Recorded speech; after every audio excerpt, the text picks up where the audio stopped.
Fumes very much feels like the car combat spiritual successor to Twisted Metal that I've always wanted, at least it has the potential to be. The combat is fun, driving feels good, but like a lot of promising early access games, it has a good foundation but just feels a little bit undercooked. The combat is clearly the star of the show here, and for good reason. It is slick and arcadey. The driving is, and I say this as a compliment, far from an airtight feeling game. It's a little floaty but in just the right way to make it fun and lead to those silly physics driven moments where you're driving alongside another car shooting each other up only for one or both of you to hit a jump and go spinning through the air as bullets spray all around you. It oozes personality as comically large weapons burst from car doors, hoods, and roofs far too small to house them. Like, how does the engine even fit in there? Where does the driver go? Answer, it doesn't matter. Rule of cool, baby, and having a gun that shoots explosive flares alongside Gatling guns, mine launchers, and shotguns half the size of my car is fucking cool. The guns shake and rattle as you drive through the wasteland and rain death at all times with your infinite ammo and no need for a reload button.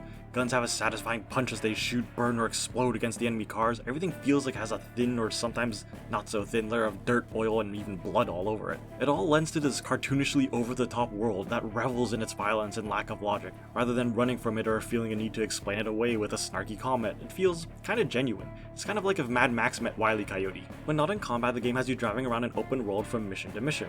Now there are technically 5 or 6 mission types, depending on how you count bosses, but really there's only 2. There's Skirmish, which has you fighting waves of enemies, which is the game's bread and butter. They're fun, it's just more excuse to shoot stuff. There's a convoy capture mission where you really just drive up to a convoy and destroy all of its guards, which spawn in waves, and once you destroy them all, it ends. The convoy has no destination, it's moving towards nothing, there's no time limit, or at least if there is one, it wasn't clear and I certainly never noticed it. So it's really just Skirmish, but with a big truck in the middle you have to avoid shooting, but that truck also had enough health that I don't think I ever worried about it, even when I was using flamethrowers and grenade launchers. There's a convoy defense mission, which is exactly the same as the convoy capture mission, but you have some allies that kind of get in your way, and some of those missions felt like they went on just a little bit too long sometimes. There's also these mini boss missions that have you fighting off a few waves of enemies before a much stronger one spawns, which I actually kind of liked it because it feels like a good escalation of the regular skirmish missions and replaces those more or less as the game goes on. And then there are races, which are actually different and a very interesting idea as they remove your weapons from you, so it's just a pure rally race. And with the game's slightly floaty and walky physics, that could lend itself to some very chaotic fun, where you and the AI are going over jumps and crashing into each other. So alright, this could add in some good variety. I'm into this. Too bad the tracks kinda suck though, like really suck. I think the tracks are randomized because the description does say it's different each time, and that would explain why some of the tracks just make no sense and are literally just, in some cases, a straight line, but not like you drive to the end and then you're done. No. You'd get to the end and you'd have to drive all the way back to the beginning just to start the second lap. Very weird and awkward. And that's when the track has some semblance of logic to it. Some of the tracks felt like the gates were just plopped down anywhere, forcing nonsensical turns that made me feel for the poor AI as they had to drive off into the distance in random directions before desperately trying to correct themselves and get to the next gate. Did make it easier to win though. I like the idea of having a race in there to switch things up, but if they're gonna do this, they need to handcraft some tracks and have the game teleport you to them when you start or something. It would allow them to put some fun jumps that could utilize the game's physics in a fun way, rather than just a bunch of gates being plopped down, sometimes over top of parts of the environment that would block them. To be clear, it never blocked the gates enough to make the race impossible, but it wasn't great when some of them had unbreakable blocks in front of them, forcing me to thread the needle every lap. And then of course there are the boss fights, which I'm not going to talk too much about because they said that they want to do more interesting ones, but there are a few in there that definitely show a lot of potential. Like, for example, a giant ship on wheels where you have to destroy its armor to get to its core and do damage, which was the more epic over-the-top scale that I want from this type of game. But the one that got me really excited came at the very end, where, without getting too spoilery, the game suddenly became Shadow of the Colossus. The fight was unfinished, but yes, more of that please. Also, put something like that a bit earlier in the game as well. Normally to unlock these boss fights you have to do a certain number of missions before unlocking the next one, but it gives you some freedom as to which ones you want to do. So the game might be like, do 3 skirmishes, a defend convoy, a capture convoy, a mini boss, and a race. But you don't actually have to do all of those. You can, and it's not a bad idea to, as it gets you more loot, but you can just pick 3 or 4 from the set they offer, and once done you can just go right to the boss. There are also these deliveries you can go on. Basically you get supplies from enemies roaming the open world and missions, then you bring them to these one of 3 things, and once you bring enough, you'll start seeing things like a tornado or something appear and damage enemies. It's cool when it happens, and it did help me on a few later boss fights, but it was just such a boring fetch quest. I just waited until I had a bunch of supplies stocked up in the roaming base you have, and then waited until it drove near one of the deliveries and just went back and forth and delivered them all. And it's so anticlimactic too when you finish one. There's no fanfare, no big celebration, nothing. And speaking of anticlimactic, the game does have an open world, and it felt a little barren. There are hints of some world building with these roaming oil rigs and occasional nondescript structures or ruins, but the world overall just felt empty and gave me no reason to explore. There's no side quests or collectibles or side missions or anything to really discover. It is nice to just drive because it goes on seemingly forever and the driving does feel good. And it does have different biomes to move through like grasslands, desert, and tundra, but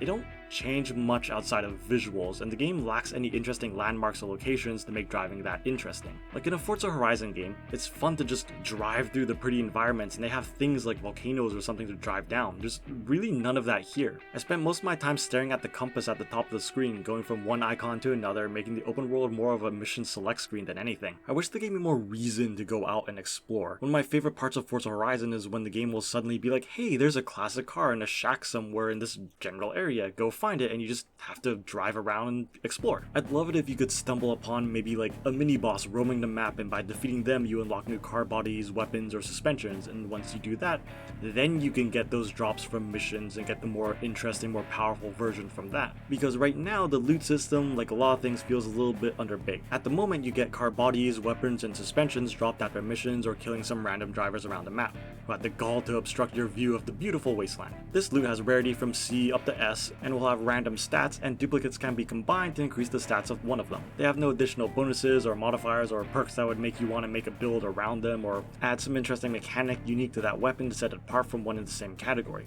They're all effectively the same, barring some minor stats. Different categories are different, of course. The machine gun is very different from the flamethrower, but the 10th machine gun you get is exactly the same as the first, regardless of rarity, aside from some minor stat boost. And since combining duplicates increases the stats of whichever one you choose, what ends up happening is you just pick the one with the highest base stats and feed it every single duplicate you get until you max out every stat on it. Those stat increases are often minuscule, I imagine because they don't want you driving all the way back to your main base every single time you do a mission, but it's not very satisfying either. I did get excited when I unlocked a new weapon type. It was cool to mix and match a grenade launcher on top of my car with a flamethrower on the roof, or a machine gun to pepper enemies at range with a devastating shotgun to punch them up close. And there is some fun strategy to where you place your guns. Putting a gun on the roof, for example, meant that gun had full body of movement.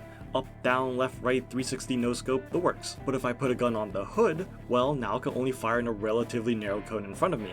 One car type had the guns on the side, so I would have to angle my car just right like it was a ship, making sure to roll up alongside the enemy before firing the cannons. It was always fun to unlock new car body types as well, because not only would it change how the driving felt a bit, but it would dramatically change how I would fight depending on where the guns were located. You can also swap out the car's suspension, which are really just the wheels. This dramatically changes how the car feels though. The big monster truck tires can move surprisingly quick, but also make you prone to toppling over with every turn. Or what eventually became my go-to, the tank treads that sacrifice a bit of speed for durability and control. But every car felt like it had the same types of suspensions and suffers from the same issues as all the other loot. Give me a reason to swap things up, instead of just feeding everything to one mega loot. Give me synergies between one car and a certain type of suspension or weapons. Make me want to craft a build around a particularly good weapon draw. I suspect that they just don't want the loot to distract you too much from the combat and driving, but the loot as is so mindless and boring. It feels like busy work to go to a scrapper and just feed all my duplicates to one mega weapon or suspension. It is, at first, satisfying to see all the loot drop at the end of a mission, but I quickly began mashing through it because I maxed out the gear that I use already. This all makes it sound like I hate the game, but I don't. I like it. It needs some fleshing out, definitely, but the combat was fun enough that it carried me through. It's pretty solid for a game that just launched into early access, but it definitely needs to flesh some things out. And to be fair, a lot of my criticisms they address on their Steam page. They say they want to add in more unique boss fights, more gameplay mechanics, story, and lore. But it has a strong foundation there with its punchy combat, arcade driving, and the hints of its personality bleeding through the weapons, animations, and physics that are just wonky enough to enhance the experience, that I'm satisfied with my purchase. But for most people, I would recommend waiting for an update or two. But I would also urge anyone who is interested to support this game. It is screaming with potential with all the passion of a crazed wasteland survivor from Mad Max.